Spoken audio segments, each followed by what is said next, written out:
I'll be speaking on behalf of Amy Welsh, who is not able to be here tonight, but I do want to say in honor of her how grateful we are to have her as part of our team and everything that she does to put in volunteer time and also serving with our community. Earlier this year, community media had the opportunity to visit the Gettysburg Rec Park and speak with Executive Director Al Moyer for a recording of our open house program. It didn't take long to see Al's genuine passion for the park and his commitment to making it the very best it can be for everyone in our community. The rec park stands as a 50-acre cornerstone of our community, a place where people can come together to talk, connect, celebrate, and grow. It's a gathering space where neighbors meet, families play, and traditions thrive.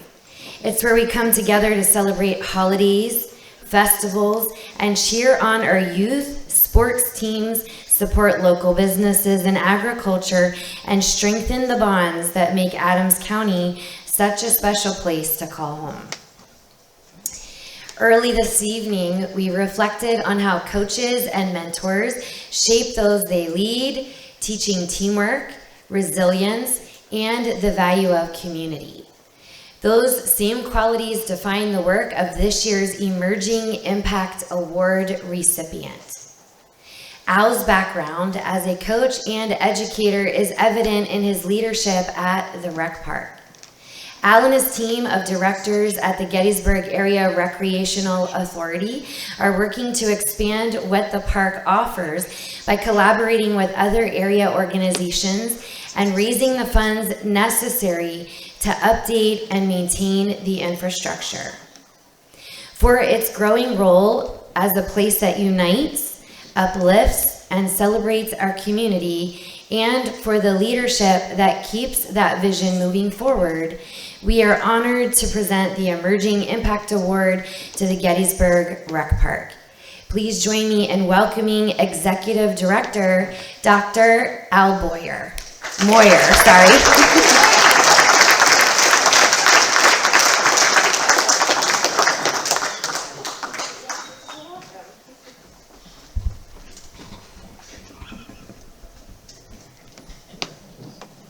Thanks for those kind words. And I do want to thank community media, and I want to thank my family for coming tonight. I think a couple of the granddaughters were going to come up here because they know I'm pretty nervous. So they were going to come up here just in case for moral support.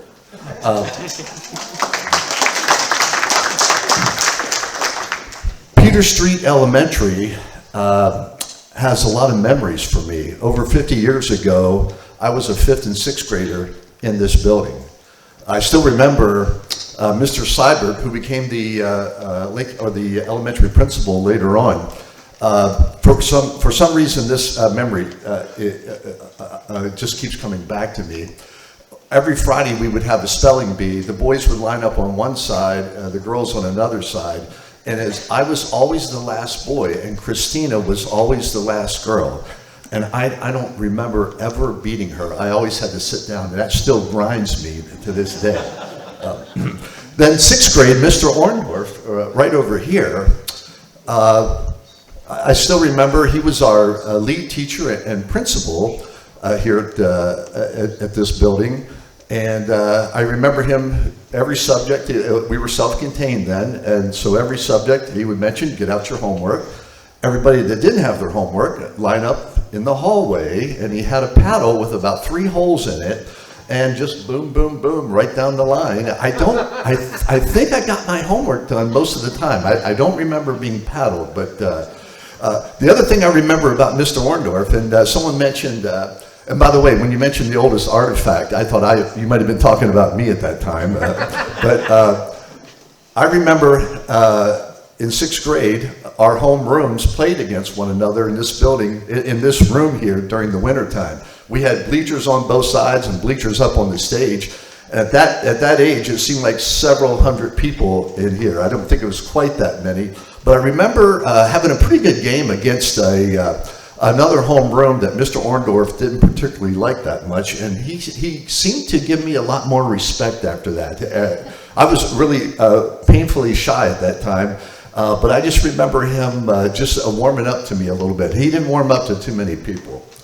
And also, again, it's great to see so many old friends in here.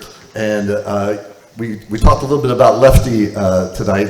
I had Lefty out to the rec park recently, and one of the projects, we have many projects going on simultaneously, but one of the projects that we're looking at doing is revitalizing the Beiser Trail out there that was dedicated to Lefty's boys. And we're in the process of doing that. I wrote a Green Space County grant that we received. I'm looking for a matching donor for that. So we're working on that, and we're going to add some extra machines to the areas there. And Lefty and I went around in the golf cart, and he gave me a lot of good advice on what we thought might be used. And Lefty, I'm seeing it used more than I thought. We didn't see a lot of people that day when we went around, but it's getting used more often now. Truly, after shoulder surgery and 2 knee replacements and deciding I needed to do something with more of a purpose, I applied for the job out at the rec park, and surprisingly, they let me have it. Frankly, I'm going to say, just very truthfully, the rec park was dying a slow, painful death, and it was hard to see that. It really was. So we're working hard as a team effort to bring that place back to life, and I think we're on the right track. A big part of that being on the right track is one of my board members who is here with me tonight. He's also a Cumberland Township supervisor, and because of that and being a board member, I can't pay him anything, which is kind of nice for us in that regard, and he puts in a lot of volunteer hours. He and one of our electricians just replaced 66 lights in our stadium lights on the ball fields. When you come out there at night, you see a lot of things happening. But recently, just a week or so ago, I'm out there in the evening, and we got 4 of the 5 ball fields being utilized. We've got youth football and cheerleading. We've got club soccer and a karate class happening in the Sterner building. And that's what it's all about, and that's what we want to see. And a big part of bringing that place back to life is my co-worker and facilities and grounds man. And I'm also going to mention his wife, Dolly, for allowing him to spend the amount of time that he does out there doing the work that he does. Warren and Dolly, would you stand up and be recognized?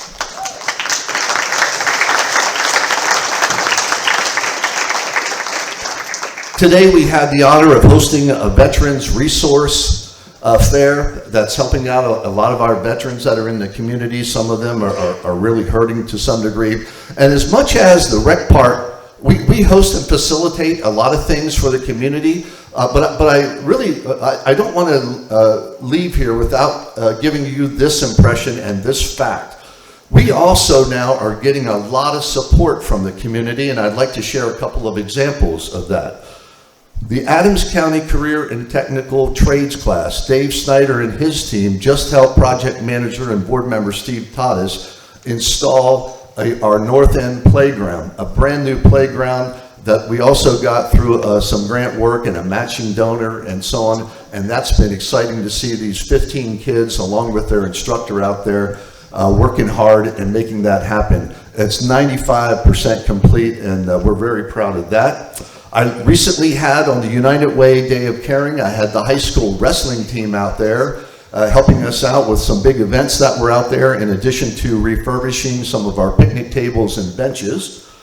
We also had recently the men's lacrosse team.